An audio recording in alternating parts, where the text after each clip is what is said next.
My name is Dr. Lauren Carcas. I'm a medical oncologist specializing in breast and gynecologic malignancies at Miami Cancer Institute. I knew that I wanted to be able to build a great relationship with my patients. So that kind of naturally led into oncology, because oncology is one of those very special fields where you have the wonderful opportunity of getting to provide treatment opportunities to a patient, but more so you get the really special opportunity to build a relationship and know those patients' fears, their goals, all of those little intimate details as they pass over from having a normal life one day to a completely different outlook on life the next day, as cancer diagnoses typically do.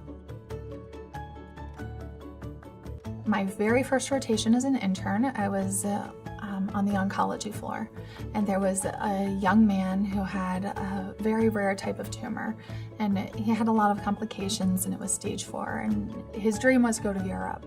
And actually, just prior to starting my internship, I had backpacked after studying in Europe, and I had all of these pictures. So when I wasn't busy on those long 36-hour overnight calls, I would sit down with him with my laptop and take him through Europe. The patient ended up going home for his birthday. He came back when I was in the ICU rotation, and he wasn't doing very well, and he was declining rapidly. But he actually said to me, I just want to let you know that you made such a difference because you helped me live with cancer instead of just telling me I was going to die from cancer.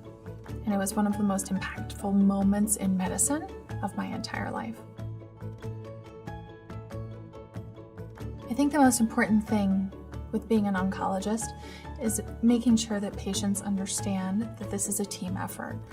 I think that explaining a patient's disease to them in detail so that they can understand really what they have is so vitally important in order to help them understand why we treat the way we treat. Because it's much easier for patients to understand and be willing to go through the toxicities of those treatments if they understand why we're doing it and what the goal of that final outcome will be.